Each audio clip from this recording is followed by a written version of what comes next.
मंडळी, सुप्रभात. आजचा एपिसोड विशेष म्हणजे मी तळगाव मार्गे सुकावाडला जात होतो. जाता जाताच मला राणेवाडीमध्ये शैलेश पेडणेकर यांची प्रॉपर्टी दिसली. बघून थोडंसं समाधान वाटलं की एवढी छान प्रॉपर्टी बांधली आहे तर जाऊन बघूया म्हणून आलो. पाहिलं तर त्यांनी व्यवसायासाठी प्रॉपर्टी बांधलेली आहे आणि त्यांचा हॉटेलचा व्यवसाय त्यांनी छोटीशी सुरुवात, एक स्टेप पुढे, एक पाऊल पुढे बोलतात ना बिझनेसचं, ते टाकलेलं आहे. आणि आपल्या गावात असल्यामुळे जास्त आपुलकीने ती दाखवावीशी वाटली तुम्हाला म्हणून दाखवतोय. तर तळगावमध्ये जर येत असाल तर शैलेश पेडणेकर यांच्या निवासस्थानी भेट द्या. त्यांचा हा विला आहे. विला अतिशय सुसज्ज असा बांधलेला आहे आणि सर्व फॅसिलिटीज त्यांनी त्यात इम्प्लांट केलेल्या आहेत ज्या प्रत्येकाला गरजेच्या असतील राहण्यासाठी, जेणेकरून तुमची असुविधा होणार नाही. जेवणापासून ते राहण्यापर्यंत त्यांनी सगळ्या व्यवस्था केलेली आहे. नक्की पहा, मी तुम्हाला दाखवतो. आता हे आहे शैलेश पेडणेकर सर. धन्यवाद सर, कॉंग्रॅच्युलेशन. बिझनेस चालू केला आहे तुम्ही. मला अभिमान वाटला की कोणीतरी पुढाकार घेतला पर्यटनासाठी. आणि पर्यटन आज कोकणमध्ये एवढं फेमस आहे. लोकांना शांतता हवी असते, लोकांना गजबजाट नको असतो आणि लोकांना एकदम रिलॅक्स व्हायचं असतं. तर त्यासाठी लोक शोधत असतात की एखादा स्पॉट तरी मला मिळेल का. तर मी हमखास सांगेन की या माझ्या कोकणामध्ये या, इथल्या पर्यटनाला चालना द्या, इथल्या माणसांशी तुम्ही भेट घ्या आणि नंतर पहा आमचा कोकण कसा आहे. तर बघूया आपण त्यांचा विला. शैलेशजी, कधी बांधली प्रॉपर्टी? झाली 2 महिने झाले पूर्ण. आता रिसेंटली बांधली? हो, मे महिन्यात चालू केलं. बरं, कसं वाटतंय? म्हणजे येत आहेत का पर्यटक? हो, येत आहेत. 1 महिना होते, मुंबईवरून आलेले. हो, अच्छा. चतुर्थी निमित्त मुंबईवरून आलेले पर्यटक आता होते इथे. कसं त्यांचा रिव्ह्यू घेतला का? त्यांना बरं वाटलं? हो, बरं वाटलं. परत बोलले ते दिवाळीला आलो की इकडे येतो म्हणून. अरे वा, छान आहे. आम्हाला दाखवू शकता का तुमची प्रॉपर्टी? एंट्रन्सलाच डायनिंग टेबल आहे. डायनिंग टेबल सोबत सोफ्यावर बसायला रिलॅक्स व्हायसाठी इथे एल टाईप सोफा लावलाय. त्यानंतर इथे किचनचा एरिया आहे. म्हणजे खास किचन म्हणजे गॅसची सुविधा केलेली आहे, सिलेंडर दिलेला आहे. परत या ठिकाणी फ्रीज आहे डेडिकेटेड, त्यामुळे तुम्हाला सर्व काही सामग्री दिली जाईल इथे.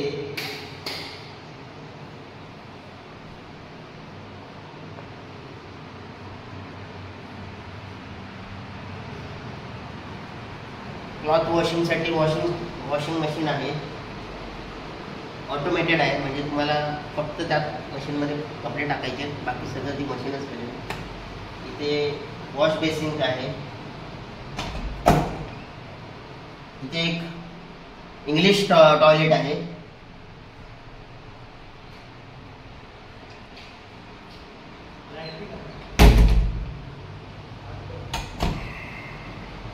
हा एक बेडरूम बनवला आहे त्यांनी, स्पेशियस आहे, डबल बेड आहे.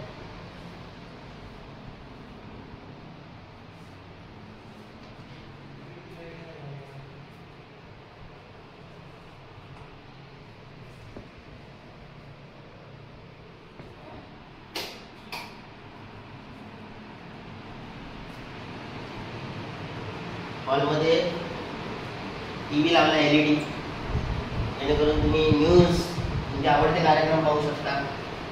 फॅन आहेत, AC रूम्स आहेत. एक रूम AC आहे. इकडे एक अजून एक बेडरूम बनवला आहे त्यांनी. ते डायनिंग टेबल आहे. हा फुल्ली AC आहे. इथे कबर्ड आहे कपडे वगैरे ठेवण्यासाठी, ड्रेसिंग टेबल त्याला म्हणतो आपण. त्यानंतर इथे गाद्या आहेत डबल बेडच्या. एअर कंडिशन आहे, त्यामुळे तुम्हाला गरमीमध्ये जर तुम्ही आलात कधी तर तुम्हाला गरमी वाटणार नाही. ACचा आस्वाद घेऊ शकता.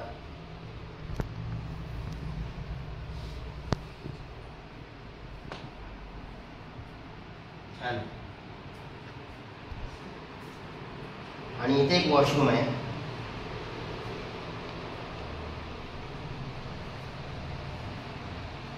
गिझरची सुविधा केली आहे, गरम पाणी, हॉट वॉटर.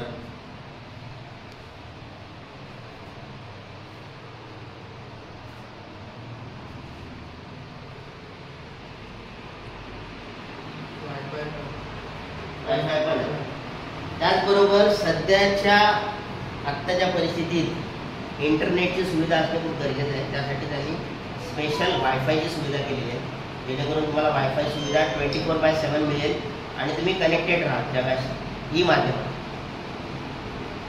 खूप बरं वाटलं सर. अजून काय माहिती सांगू शकता तुम्ही या प्रॉपर्टीबद्दल किंवा इतर बाकी सुविधा मिळतात त्याच्याबद्दल? रेल्वे स्टेशन इथून 3 किलोमीटर आहे. सिंधुदुर्ग रेल्वे स्टेशन आहे, त्या रेल्वे स्टेशन पासून नजीकच्या 3 किलोमीटरच्या अंतरावर आहे आपलं हे ठिकाण. त्याचबरोबर अंगणेवाडी म्हणजे अत्यंत भराडी देवी म्हटली तर जगप्रसिद्ध देवी आहे ती. त्या देवीची जत्रा या ठिकाणावरून होते आणि दरवर्षी पर्यटनसाठी भरपूर लोक येतात कानाकोपऱ्यातून. तर ते भराडी देवीचं जे मंदिर आहे ते या आपल्या ठिकाणापासून किती किलोमीटर आहे सर? 18 किलोमीटर. साधारण 18 किलोमीटरवर आहे, म्हणजे हार्डली तुम्ही पाऊण तासामध्ये पोहोचू शकता. त्याचबरोबर कुणकेश्वर मंदिर देखील इथून जवळपास 60 किलोमीटरच्या अंतरावर आहे. तर तिथेही तुम्ही भेट देऊ शकता. शिवाय तळगावात म्हणजे इथेच जे ग्रामदैवत आहे, जे रामेश्वर मंदिर आहे किंवा सातेरी मातेचं देवी आहे, त्या देवीचं मंदिर पण आहे खांदेवाडीमध्ये. कर्ली नदी आहे.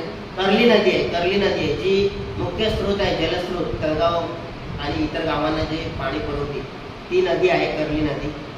त्याचबरोबर अजून काय सर? मालवण किनारपट्टी म्हणजे समुद्राचा जो भाग आहे, समुद्री भाग, जिथे सिंधुदुर्ग किल्ला आहे, राजकोट किल्ला आहे. तर असं ठिकाण देखील इथून साधारण 20 ते 25 किलोमीटरच्या अंतरावर आहे. बरोबर ना? आता तलाव बोटिंग सुरू करणार आहोत.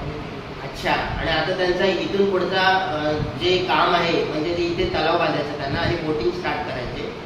तर अजून पण त्यामध्ये भर पडेल पर्यटनासाठी. लोकांना खूप छान निसर्ग पाहायला मिळेल. हिरवळ आहे कोकणामध्ये बरीच. शिवाय आजूबाजूला सुपारीचे झाड.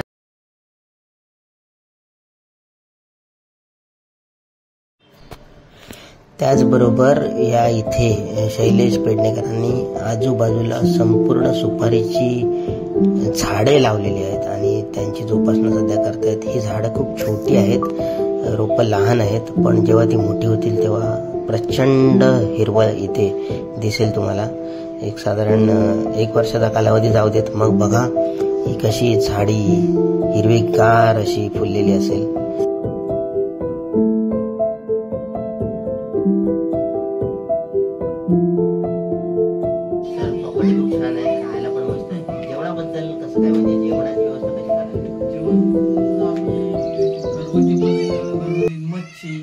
सगळ्या प्रकारची मच्छी, मटन सगळ्या प्रकारचं देतो.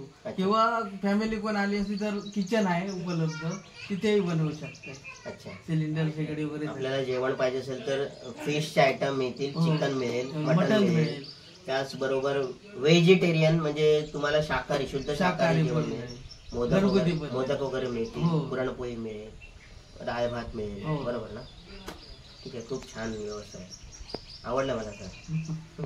पर्यटन स्थळ म्हणून खूप छानच आहे. हिरवागार निसर्ग आणि त्याचबरोबर या कोकणात राहायला इथे एवढा छान विला, असं हे पूर्ण छान एक पॅकेज आहे. मी सर्वांना एकच विनंती करेन, या अनुभवा एकदा सरांसोबत, बघा त्यांची केलेली जी फॅसिलिटी आहे ती कशी त्यांनी केलेली आहे आणि नंतर मला प्रतिक्रिया कळवा. धन्यवाद. बरं वाटतं. परत एकदा कॉंग्रॅच्युलेशन. मराठी माणूस बिझनेस मध्ये उतरतोय याचा अभिमान आहे. आजूबाजूचा निसर्ग पाहता मन एकदम प्रसन्न होते आणि आल्हाददायक असं हे निसर्गाचं सौंदर्य, हिरवी चादर पांघरून आजूबाजूला जे नटलेलं आहे ते पाहण्यात डोळे अगदी मग्न होतात. या एकदा आणि अविस्मरणीय भेट निर्माण करा तुमच्या आयुष्यात. येवा कोकण आपलंच असा, कोकणी माणूस साथ घालता. येवा कोकण आपलंच असा.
त्याचबरोबर यांनी एनी टाईम मँगो म्हणजे ATM हे नवीन प्रकार आला आहे, नवीन जात आहे ही मँगोची, आंब्याची, जे तुम्हाला वर्षाचे 12ही महिने मँगो देणार असं झाड आहे.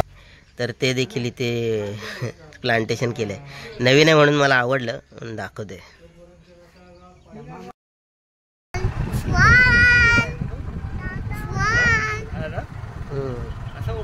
हो